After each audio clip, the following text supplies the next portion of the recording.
امام علی مقام کو باقاعدہ صحابہ کرام نے روکا تھا، آپ نہ جائیں۔ ایک تو بچپن میں مشہور تھا، مدینہ منورہ میں بہت سارے صحابہ کرام کو معلوم تھا، خود نبی پاک کو معلوم تھا، بلکہ امام حسین کو معلوم تھا کہ آپ شہید ہو جائیں گے۔ مگر جب مدینے سے کربلا جانے کا وقت آیا تو اس وقت بھی کئی صحابہ کرام نے روکا کہ آپ مت جائیے، کوفہ جانے کا وقت ہے۔ کہا کوفہ والے وفا نہیں کرتے، حضور آپ نہ جائیں۔ اور صحابہ کرام کو یہی خوف تھا کہ یہ کہیں وہی وقت تو نہیں کہ جس میں ان کو شہید ہونا ہے اور اسی سفر میں یہ شہید نہ کر دیے جائیں۔ اللہ اکبر۔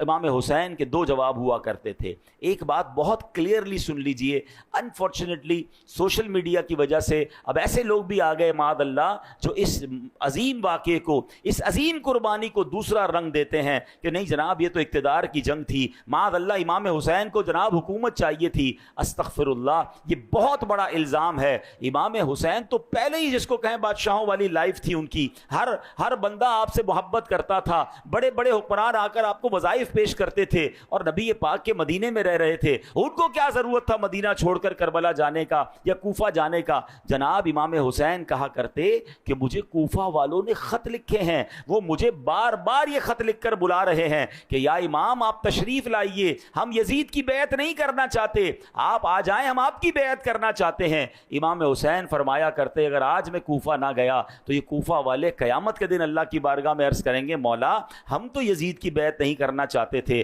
ہم تو امام حسین کو بلاتے رہے، وہ تشریف نہ لائے، ہم ان کی بیعت نہ کر سکے۔ یہ دینی ذمہ داری تھی، یہ ان کا درد تھا جو امام حسین وہاں پر گئے۔ تو یاد رکھیے آپ جنگ لڑنے نہیں، آپ اقتدار لینے نہیں، آپ تو اسلام کی دعوت اور نیکی کی دعوت دینے گئے تھے۔ ارے کوئی لڑائی کرنے اپنے بیوی بچوں کو لے کر جاتا ہے، کوئی 6 مہینے کے علی اصغر رضی اللہ عنہ کو لے کر جاتا ہے، آپ تو دعوت پر گئے تھے، بلاوے پر گئے تھے۔ اچھا جب صحابہ کرام آپ کو انٹرسیپٹ کر رہے تھے نا کہ نہ جائیں، آپ نہ جائیں، وہاں معاملات اچھے نہیں ہیں، تو امام حسین نے اپنا ایک نمائندہ بھیجا حضرت مسلم بن عقیل رضی اللہ عنہ جو آپ کے کزن بھی تھے کہ آپ جا کر پہلے حالات دیکھیں۔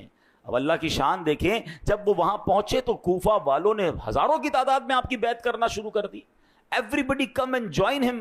آپ تو بہت خوش ہوئے کہ اتنی عزت دے رہے ہیں، سارے یزید کے خلاف ہیں، سارے امام حسین کے چاہنے والے ہیں۔ تو انہوں نے امام حسین کو لیٹر لکھ دیا کہ حضور اب آپ آ جائیں کوفہ، یہاں تو معاملہ بڑا اچھا ہے۔ مگر وہاں خط لکھنا تھا اور یہاں کوفیوں نے بے وفائی کرنا شروع کی۔ اب ابن زیاد نے ان کوفہ والوں کو ڈرایا کہ یہ تم کیا کر رہے ہو، اگر تم نے یزید کے خلاف جانا شروع کیا تو میں تمہیں تباہ کر دوں گا، تمہاری پراپرٹی ضبط کر لوں گا، تمہارے لوگوں کو قتل کر دوں گا۔ ایک ایک کر کے لوگ دور ہوتے گئے۔ حضرت مسلم بن عقیل کے پاس کوئی نہیں تھا، مگر آپ کے وہ تاریخی جملے تھے۔ آپ کہتے ہیں مجھے اپنی جان کی پرواہ نہیں ہے، مجھے امام حسین کی فکر ہے کہ میرا خط لکھنے کی وجہ سے وہ مدینہ منورہ سے مکہ اور اب مکہ سے کوفہ کے لیے روانہ ہو چکے ہوں گے۔ بہرحال صحابہ کرام پھر بھی روکتے رہے۔ تو امام حسین کا تاریخی جواب سنیے گا۔ آپ فرماتے ہیں کہ مجھے خواب میں میرے نانا جان کی زیارت ہوئی ہے اور میرے آقا نے مجھے ایک ذمہ داری سونپی ہے، میں یہ ذمہ داری ضرور نبھاؤں گا۔ عرض کیا کہ حضور وہ خواب میں کیا ذمہ داری دی گئی ہے؟ تو حضرت امام حسین فرماتے ہیں یہ وہ راز ہے جو میں جیتے جی کسی کو نہیں بتاؤں گا۔ اللہ کی رضا تھی، اسلام کی ایک عظیم ذمہ داری تھی۔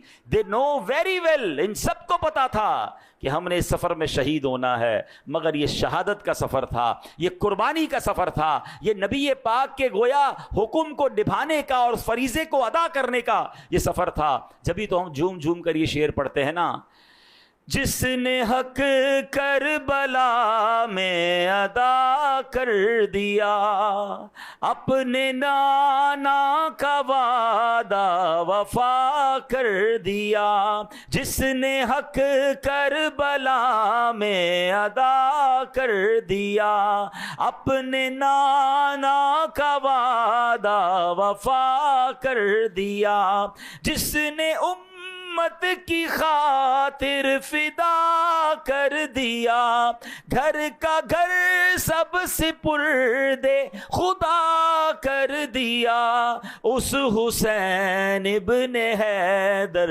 پہ لاکھوں سلام، اس حسین ابن حیدر۔ تو اتنی عظیم قربانی ہے یہ۔